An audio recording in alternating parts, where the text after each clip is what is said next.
While handing out flyers, I saw my girlfriend Alicia disheveled and passionately kissing the school hunk in a sports car. When I knocked on the window, the school hunk asked her, "Who's this?"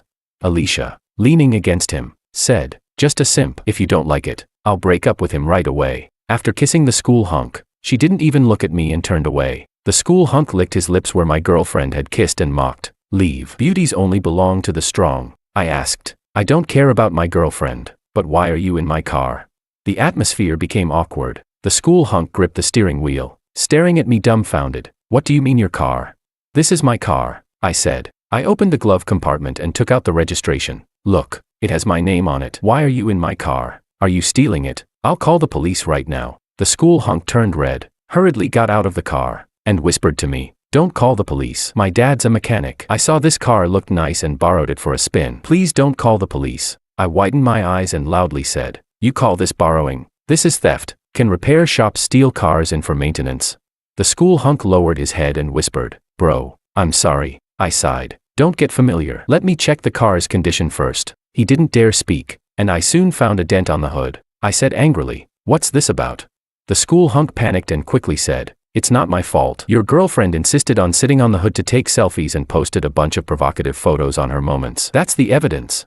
I checked my phone and saw nothing. The school hunk quickly showed me his phone. It turned out Alicia had blocked me. Looking at her WeChat moments, I tooted. "Such bold photos." "Fine. You can go back. I'll keep these photos as evidence. You both prepare for a court summons." The school hunk was stunned and whispered, "Bro, will it cost a lot?" I said, "About 100,000. In an instant, his face turned pale. The school hunk hurriedly said, "But it was her who damaged it. Do I have to pay too?" I rolled my eyes. "Don't you understand the law? You're both responsible. Your dad's work this year is for nothing." The proud school hunk burst into tears. "That stupid girl. I told her this is carbon fiber. Only high-end sports cars have it. The hotter it gets, the harder it becomes." But she couldn't wait for the car to warm up and just sat on it for selfies. "My parents work so hard, and now we're screwed because of her." Impatient, I got into my car and called someone to assess the damage. I wasn't interested in watching him cry. The school hunk wiped his tears and wailed, "How come you're the rich one? Your girlfriend said you work multiple jobs handing out flyers." I said, "I don't work. I hand out flyers, but those stores are mine." I wasn't lying. Half of the pedestrian street, 72 stores, my family owns them. Handing out flyers for my family's stores, what's wrong with that? I closed the car window, not wanting to hear the school hunks crying. At this moment, Alicia texted me, "Since you saw it, let's break up." "Don't blame me. Blame your parents for being losers. I'd rather cry in a Lamborghini than laugh on your bicycle handing out flyers." I fell into deep thought. Since both the Lamborghini and the bicycle are mine, should she cry or laugh?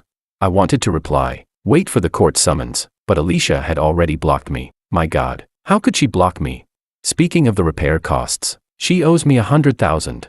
Ignoring the fact that it was the girls' dormitory, I rushed into the dormitory and headed straight to Alicia's room. Fortunately, it was morning, so there weren't many people in the dorm. I arrived at her dorm room door and was about to knock when I heard a woman inside ask, "Did you really do what I told you?"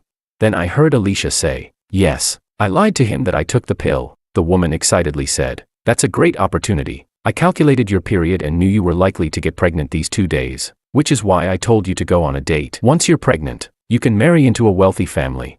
Alicia said worriedly, "What if he makes me get an abortion?" The woman replied, "As long as you're pregnant, I have ways to make him acknowledge the baby. You even broke up with your boyfriend for him. Let's see if he dares not to acknowledge it." I was really shocked that Alicia would go this far. She even wanted to marry the campus heartthrob by having his child.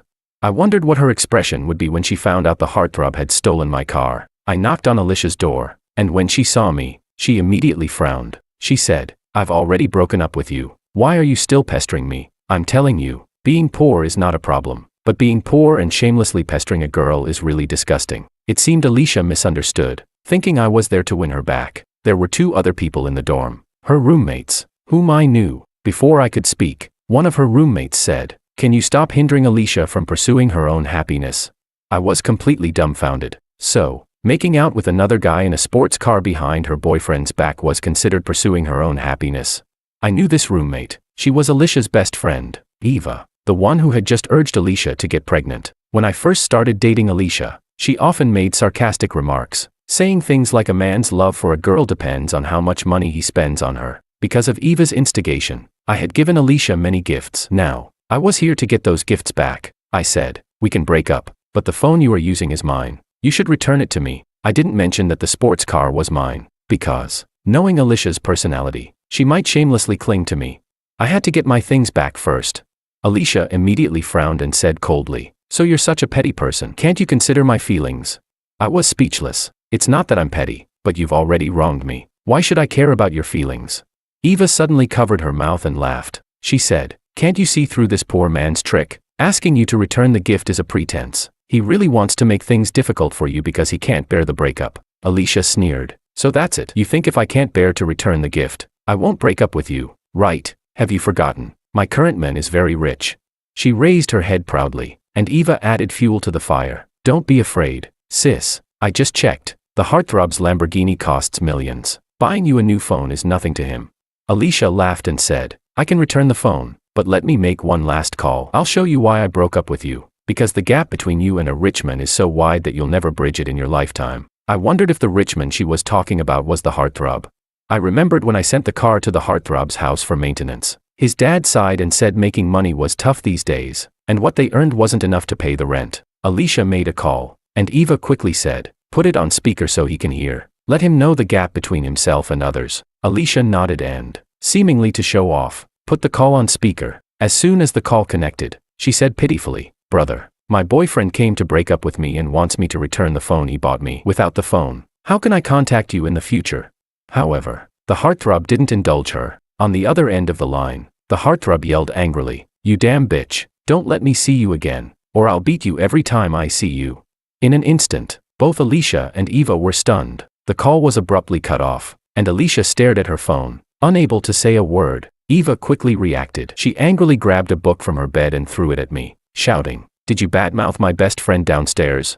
When Alicia heard this, she was furious and started shaking. "Yeah, he wasn't treating me like this before. You must have slandered me. How despicable and disgusting can you be?" I impatiently said, "I didn't badmouth you. Just give me back my things. If you didn't badmouth me, why would he suddenly treat me like this?" I was speechless, because Alicia posted coquettish selfies sitting on the hood of his car. The heartthrob had ended up with thousands in debt. Given his family's income, how could he not be angry? Eva sneered, "That's why I told you to be brave and date the heartthrob, because I already saw through this poor loser. He only knows how to play tricks behind your back." "Disgusting simp," I asked. "So you're saying you were involved in her betrayal of me, right?" Eva snapped. "Betrayal? My best friend was stuck in a mess. Of course I had to pull her out. Should I let her sink into marrying you? She'll thank me for the rest of her life."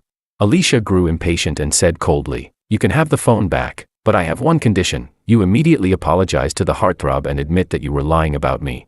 Eva cursed. "Yeah, even if you have to kneel and apologize. Clear my best friend's name."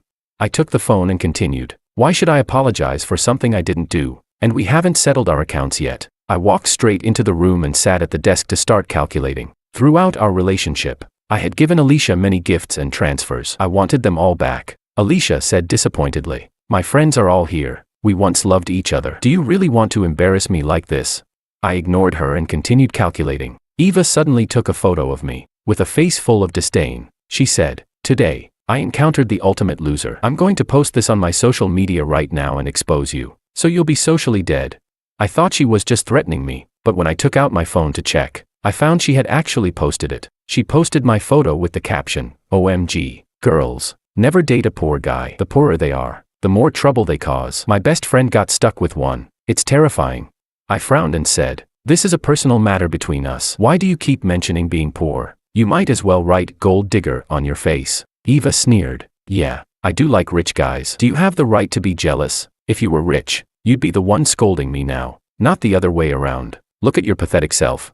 Eva got more and more agitated. Walking to the window and pointing downstairs, she said, "Rich men drive million-dollar Lamborghinis and are full of ambition and career goals. Poor losers just sit here calculating, making the girls who once loved them feel sick."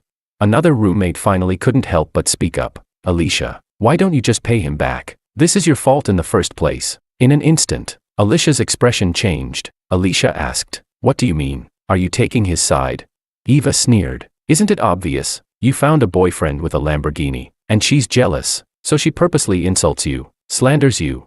The roommate's face turned red with anger. "Don't falsely accuse me. I knew this girl. She was a poor student named Lisa. Before, when Alicia wanted to show off, She had me buy desserts for everyone in her dorm, but Lisa refused to take them, saying she couldn't accept something she didn't earn. Because of that, I had a deep impression of her. Alicia sighed and said, Lisa, I know you're poor and rely on student loans and scholarships to study. I understand if you resent the rich, but you know what? Being a good person is more important than good grades. Lisa's eyes widened in disbelief. Are you saying I'm not a good person? I was completely dumbfounded. Lisa was diligent and hardworking, excelling in both character and academics. And Alicia?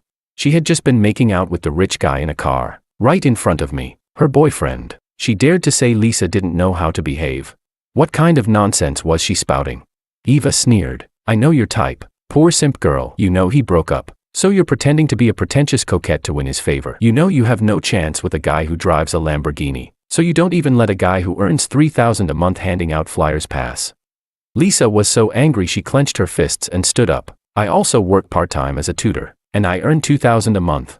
Eva looked at her with disdain. To you, even mosquito legs are meat. Yesterday, I saw you picking up food that fell on the table to eat. You poor wretch. Of course, you're not picky about men. Lisa's eyes reddened immediately, her voice trembling with grievance. The food fell on the table, not the floor. What's so poor about that? Enough. Alicia's shout interrupted us. She slammed her phone on the table and said to me, You really embarrass me. My biggest regret is dating you. Hurry up and settle our accounts. Then I can go explain to my new boyfriend. Eva quickly said, Don't be afraid, sis. I'll go with you to explain. The rumors will be quashed, and you'll still be the little darling of a rich man. I couldn't be bothered with these two anymore and focused on calculating our accounts. Of course, I didn't include the repair costs of the sports car. I was afraid Alicia might shamelessly try to reconcile with me. In the end, I figured it out. In the year we dated, I had given Alicia gifts and transfers totaling $18,000. After doing the math, I was stunned. Dating really costs a lot of money. I only spent a few hundred a month on living expenses. I didn't realize it until I calculated it. Not only was I shocked, but Alicia and Eva were also a bit stunned. After all, they were students. Where would they get over $10,000? At first, they didn't believe it, but after checking several times, they finally confirmed my calculations were correct. Alicia looked a bit troubled. $18,000. I can't come up with that right now. Eva panicked and quickly said, Don't be scared, sis. I'll help you pay it back. Your attitude towards this loser now will determine how the heartthrob sees you. Even if we have to borrow from loan sharks, we'll pay the money back. You need to cut ties with this poor guy to have a chance to marry into a wealthy family.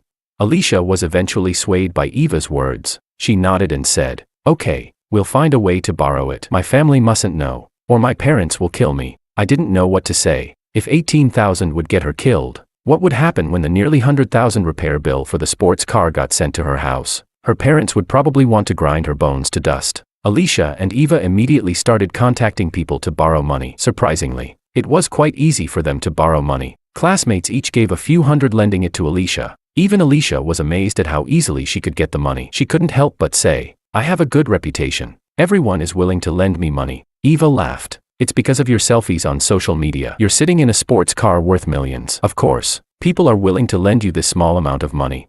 Alicia suddenly realized. She glanced at me and said, Do you see that? That's the true charm of a real man, making everyone admire him and lend me money, hoping to befriend him. If I were still with you, would anyone reach out to help me when I'm in trouble?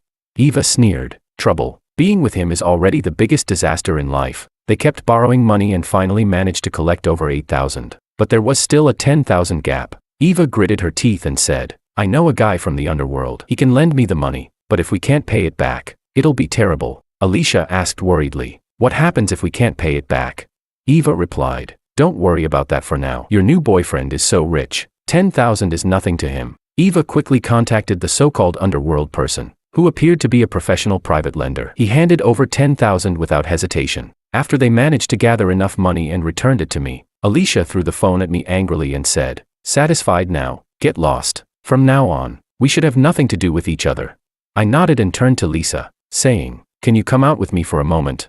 Lisa looked at me in surprise, seemingly not understanding why I was calling her. Eva immediately sneered. I knew these two had something going on. As soon as you paid him back, they hooked up. I felt a wave of helplessness. The reason I wanted to talk to Lisa was that she worked in the student council and had the contact directory. Since I planned to send a court summons to Alicia's family, I definitely needed her home address. Lisa blushed deeply, lowered her head, and followed me out. Eva mocked again. You're really following him out? You only deserve Alicia's leftovers. Lisa was almost in tears. I don't have any such intentions.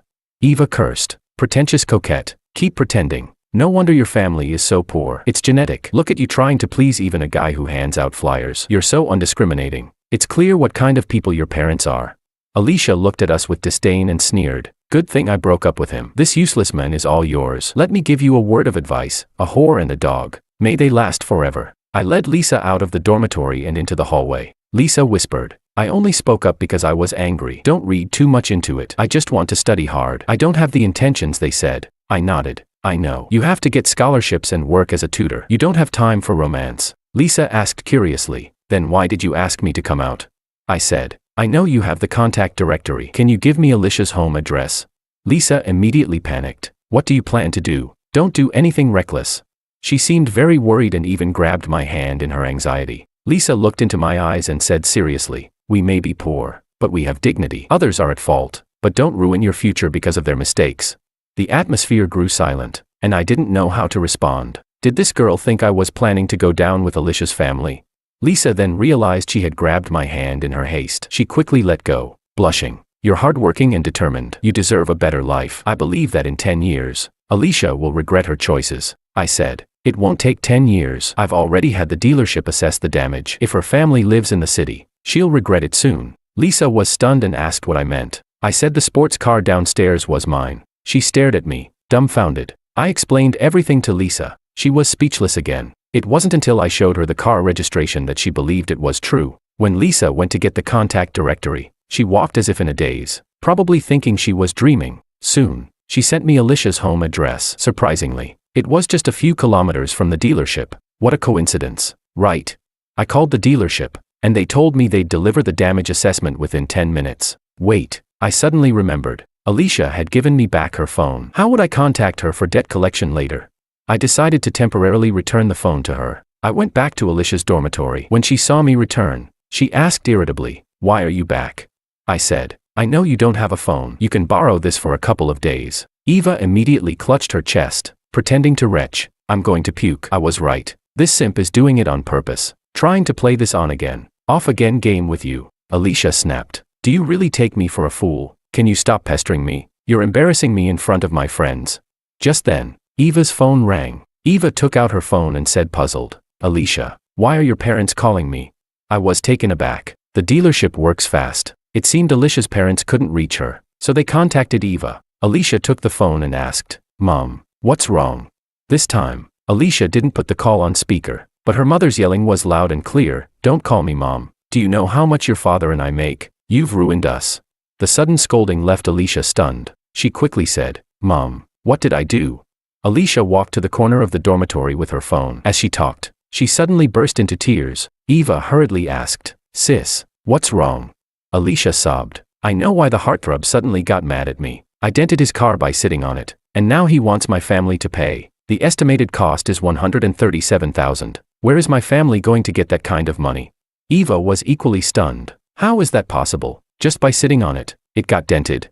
The bill was delivered to my house. My mom said she took a picture of it and sent it to me. She told me to check my phone. Alicia couldn't even stand. She sat down on the bed in a daze. Eva bit her lip and said, Don't panic. I might have a solution. Alicia asked, What can you do?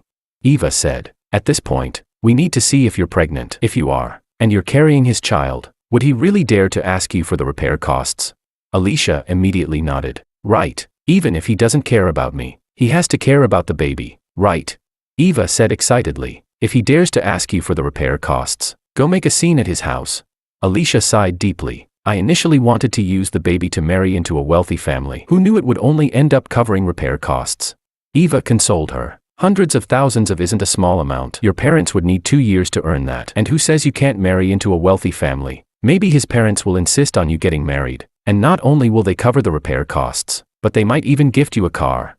I wondered if I should remind Alicia out of past affection about her getting pregnant with the heartthrob's child. It certainly wouldn't exempt her from the repair costs. I started to speak, but before I could say anything, Alicia shot me a venomous look. She walked over, snatched the phone from me, and said, Don't say a word. Get lost. I don't want to hear your voice. I'm already in a bad mood. Eva also snapped impatiently. Yeah, can you get lost? We're trying to figure out how to calm the heartthrob down. I awkwardly said. How about you read the documents first? Eva yelled at me. Get lost, loser. We have nothing to talk to you about. If you keep pestering Alicia, we'll accuse you of harassment and see you in court. I nodded. Since she said that, fine. After all, we were going to see each other in court anyway. Alicia had already picked up her phone and sent a voice message to the heartthrob. Please, come downstairs to my dorm. I want to talk to you, please. The heartthrob quickly replied, and she played the voice message. I heard the heartthrob's voice. Sure, you slut. I want to talk to you too. Come down now. Alicia put down her phone and worriedly asked Eva, with that attitude, will he really forgive me? Eva said, go down and beg him. I'll go with you. Eva helped Alicia up and glared at me. Get out of the way. I ignored her and turned to leave the dormitory. Just as I was about to go downstairs, Lisa returned. Alicia and Eva walked past Lisa, heading in front of us. Seeing me, Lisa quietly asked, will you make Alicia pay a lot of money? I said, I won't extort her. She should pay what she owes. But I'm thinking. Lisa asked, thinking what? I said, it seems like they're begging the wrong person. Won't it be awkward? When we got downstairs, the heartthrob was already there. The most noticeable thing was the slap mark on his face. He was standing by the roadside, crying and wiping his tears. If I'm not mistaken, he must have told his dad about what happened and received some fatherly love. Alicia and Eva were dumbfounded at the sight. Eva said, seriously, with all the money his family has, he needs to cry like this? Alicia said, maybe he really loves that car. When I went on dates with him, he always took great care to protect it. Eva sighed. They say a car is a man's second wife. It must be true. I rolled my eyes. I don't treat my car like a wife, and why wouldn't he protect it? It's my car. Alicia quickly approached him, looking pitiful. Baby, let me explain. Explain to your grandfather. You bitch. The heartthrob finally couldn't hold back his frustration. He rushed forward, grabbed Alicia's hair, and slapped her hard across the face. Neither Alicia nor Eva expected the heartthrob to hit her. Eva hurried over to try to break it up, while Alicia, feeling wronged, said, baby, hit me if you're upset. It's my fault. I'll never do it again. Can I make it up to you for the rest of my life? I don't need your compensation. The heartthrob was so angry he started punching Alicia in the face. As he continued hitting her, both Alicia and Eva realized something was seriously wrong. The students watching were all shocked. Just a moment ago, Alicia was stepping out of a sports car, admired by everyone. Now, in front of all these people, she was being beaten by the heartthrob, who had her by the hair, punching her face repeatedly. Eva shouted anxiously, you're hitting her too hard. She's a girl. The heartthrob hit so hard he knocked out one of Alicia's front teeth. Alicia, missing a tooth, covered her mouth in disbelief and spit out some blood. She quickly bent down to pick up the tooth, crying out, stop hitting me. My tooth is knocked out. Eva, go get some milk. I nodded and said, smart. If you put a knocked out tooth in milk quickly, there's a chance it can be reattached. Lisa turned to me, saying incredulously, are you taking pleasure in this? I said, how could I? We were in love once. Seeing her like this makes me sad too. Lisa asked, then why are you smiling? I said, I'm just naturally cheerful. People who smile often tend to have good luck. During this beating, Alicia finally remembered me. Covering her mouth, Alicia cried out to me, you're really not a man. Look at how badly I've been beaten, and you still won't help me. I replied seriously, you just told me not to harass you, or we'd meet in court. The heartthrob, who seemed overwhelmed earlier, finally noticed me when I spoke. He let go of Alicia and walked toward me. Eva quickly said, heartthrob, I know you're upset, but do you know how much Alicia has suffered for you? Just now, this loser was bullying her. If she didn't love you so much, would she have put up with this? The heartthrob angrily shouted, shut up, your whole family are losers. Eva didn't dare say another word. It was strange. She had been so aggressive in front of me, but now, facing her rich idol, she was unusually obedient. The heartthrob stood in front of me. I wondered how he would apologize, but then he did something unexpected. In front of everyone, he suddenly knelt down. With tears in his eyes, he cried, bro, I'm sorry. Please forgive me. At that moment, the world seemed to fall silent. Everyone stared at me in shock. The students were dumbfounded. Eva trembled with disbelief. Lisa said nothing, keeping her head down. Alicia, covering her mouth where a tooth was missing, suddenly had blood streaming from her nose. She tried to sniff it back, but ended up choking on it and coughed painfully. No one expected things to turn out this way. Honestly, even I hadn't expected it. I sighed and said, if you'd known this would happen, why did you do it in the first place? Eva asked in a daze, why are you apologizing to him? I said softly, yes, tell everyone why you're apologizing to me. The heartthrob, still crying, said, I shouldn't have stolen your car to show off. I shouldn't have stolen your girlfriend. I'm despicable and disgusting. Please forgive me, I told my dad. But he said our family is already struggling with rent and can't pay for the damages. I nodded and said, your dad works really hard. That's why I sent my car to your family's repair shop. Who would have thought that such a diligent mechanic would raise a son like you? The heartthrob broke down. I'll never do it again. If you can give us more time to pay, I'll do anything you ask. Alicia was stunned. She muttered, what repair shop? What car maintenance? What stealing a car? I said, the facts are right in front of you. Alicia pointed at the sports car, her voice trembling. That car is yours? I nodded. Yes, it's my car. Her expression froze. Then her lips quivered as she burst into tears. How can you be the rich one? Weren't you the flyer guy? I do hand out flyers, but those are all for my shops. Ignoring her bleeding nose and missing tooth, Alicia hurried to my side, limping. She grabbed my arm, crying, baby, let me explain. I said coldly, I'm not your baby. We're already broken up. I reached out and placed my hand on the heartthrob's shoulder. He swallowed hard, looking at me pleadingly. I said, this is your fault, not your dad's. In fact, I should thank you because you showed me my girlfriend's true colors. You helped me, so I'll help you this once. I thought for a moment and continued, you'll graduate next year. You can negotiate the compensation amount, and once you start earning, I'll allow you to pay it back over 3 years. The heartthrob, surprised, asked, really? I nodded and said, yes, it's your mistake, not your father's to pay for. But knocking out her front tooth is going to cost you a lot. The heartthrob said viciously, I'm not paying a cent. At worst, I'll go to jail and get a record. Anyway, I won't pass any civil service exams. I asked, are you really willing to go to jail rather than pay her a cent? The heartthrob replied, yes, this bitch doesn't deserve my compensation. I patted his shoulder hard and laughed. See, now you're being sensible. I'll waive 1,000 as a reward. Alicia was already dumbfounded. She whimpered, baby, I was really wrong. Can you give me another chance? It's all. She turned around quickly and pointed at Eva, cursing, it's all because of this bitch. Eva didn't respond, her face blank. Alicia cried, you told me to do this. I loved my boyfriend so much. Why did I fall for your tricks? I was tired of watching her drama. I said, remember to take the morning after pill. Don't actually get pregnant. It's not because I care about you, but because I know with your personality, you'd definitely have an abortion if you got pregnant. I don't want an innocent life to be killed before it even sees the world because of your bad character. At that moment, Alicia's face turned ashen. Eva suddenly started crying. She said, are you not going to repay the money I just helped you borrow? Alicia completely turned on her. You caused all this misery. Why should I pay you back? Eva also broke down in tears. I have to repay that money, or I'll be beaten to death. I casually said, if you're afraid of owing money to a loan shark, then just pay it back. Eva cried again. Where am I supposed to get 10,000?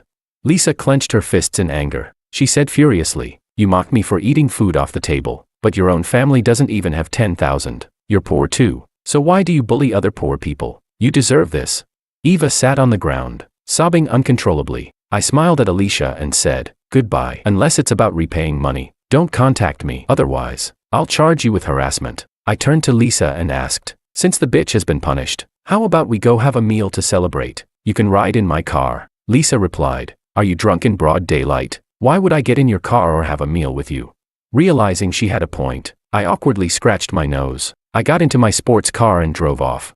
Alicia and the heartthrob's family quickly reached an agreement, with both families paying half. It said that Alicia was beaten half to death by her parents at home, even having her leg broken. It really was broken. She had to wear a cast. The worst part was that her leg didn't heal properly. She walked with a limp and might have to break it again to heal correctly. Feeling too ashamed, she didn't return for the last year of college. Eva, on the other hand, did return, but every time she did, people mocked her, calling her a traitor to the poor. To pay back the loan shark, Eva tried desperately to find a job, but her reputation preceded her, and no one wanted to hire her. In the end, she found me, begging for a job. I happened to have a few low-end restaurants, so I had her clean the toilets. She had looked down on the poor, so now she could clean toilets for them. She could only cry while scrubbing the toilets, and word spread about her situation. Some students even came specifically to use the toilet after she cleaned it, just to make her clean it again. After dropping out, Alicia frequently messaged me, begging to get back together. I blocked her, but she would just switch numbers and continue to harass me. Eventually, I did as she wished and sued her. That finally scared her off, and she stopped contacting me. As for Lisa and me, nothing happened between us. She was a self-reliant and disciplined girl, different from Alicia and her crowd. During the last year of college, Lisa didn't contact me at all. After graduation, she went back to her hometown to teach. She said there were many poor children in her hometown, and she wanted to help them. I admired her character and reached out to her a few times, but she wasn't interested in dating. The only time she asked for my help was to see if I could organize a clothing drive for the children in her area. I donated some old clothes, and after that, we didn't stay in touch. I often think about what she said, about having dignity. That remarkable girl. I hope her life takes her far.